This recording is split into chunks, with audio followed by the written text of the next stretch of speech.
Hello everyone. तो आज हम बात करेंगे उत्तराखंड के एक ऐसे हॉस्पिटल के बारे में जहां पर लोग अकेला तो छोड़ो, साथ में जाने से भी घबराते हैं।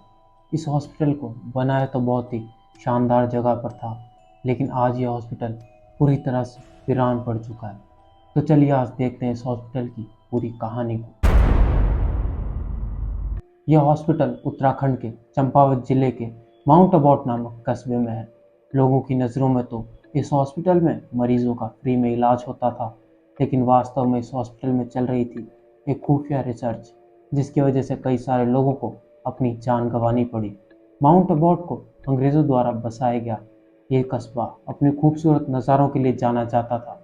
इस हॉस्पिटल के जस्ट पास में एक घर भी बना हुआ था, जिसे लोग मुक्ति घर या मुक्ति कोठी भी कहते थे। अंग्रेज़ों ने इस हॉस्पिटल को भी बनवाया ताकि वहां आसपास के निवासियों को फ्री में इलाज मिल सके। कई सारे अंग्रेज डॉक्टरों ने भी इसी हॉस्पिटल को संभाला। फिर आता है इस हॉस्पिटल में डॉक्टर मॉरिस नाम का एक नया डॉक्टर। डॉक्टर मॉरिस काफ़ी होनहार था। वो बहुत ही जल्दी मरीजों का इलाज कर देता था। इसी हुनर की वजह से मॉरिस बहुत ही जल्द पूरे चंपावत जिले में फेमस हो गया। सभी लोग उसी के पास अपना इलाज कराने आने लगे। मॉरिस की एक बात और ख़ास थी कि वो मरीजों को उनके मरने का दिन और समय पहले ही बता देता था। और हैरानी की बात तो ये थी कि जो समय मॉरिस बताता था, मरीजों की उसी समय और उसी दिन मौत हो जाती थी। डॉक्टर मॉरिस को वहाँ के लोग चमत्कारी समझने लग गए। लेकिन फिर उसके बाद डॉक्टर मॉरिस के साथ कुछ अजीबोगरीब चीज़ें होने लगी, इसलिए वो काफ़ी परेशान रहने लगा। किसी को भी इसके बारे में कुछ पता नहीं था। फिर कुछ दिन बाद उसकी पत्नी और बच्चे की मौत हो जाती है, और उसी के कुछ दिन बाद मॉरिस की भी मौत हो जाती है। मौत का कारण किसी को नहीं पता चल पाता। डॉक्टर मॉरिस के बाद जो डॉक्टर उस हॉस्पिटल में आए, उनको मॉरिस की भविष्यवाणी की बात सुनकर काफ़ी ज़्यादा हैरानी हुई कि कोई कैसे इस बारे में पहले ही बता सकता है कि इंसान की मौत कब होगी। तो वो इसके पीछे का सच जानने में लग जाते हैं।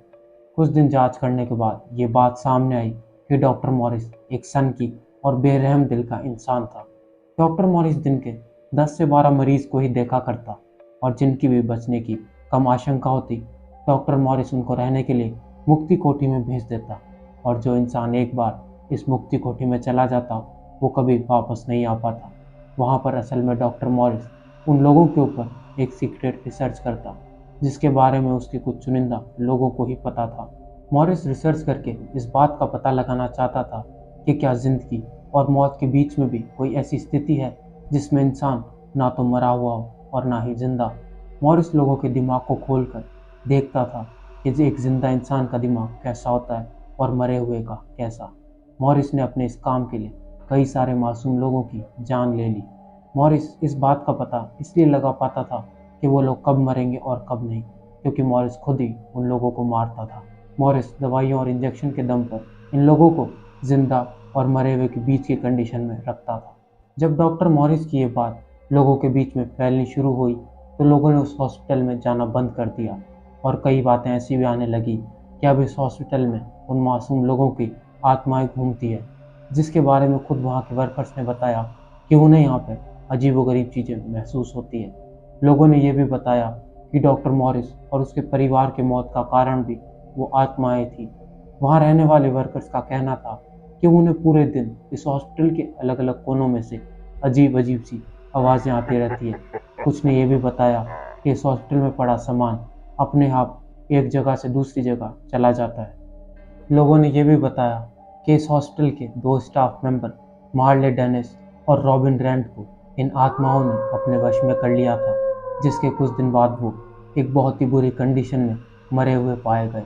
इस इंसिडेंट के बाद में लोगों ने उस हॉस्पिटल की तरफ जाना बिल्कुल बंद ही कर दिया, और देखते ही देखते वहाँ के स्टाफ ने भी उस हॉस्पिटल को खाली कर दिया, और यह हॉस्पिटल पूरी तरह से वीरान पड़ गया। आज भी वहाँ पर लोग इस हॉस्पिटल में जाना तो छोड़ो, इस हॉस्पिटल के आसपास जाने से भी घबराते हैं। Thank you everyone for watching my video.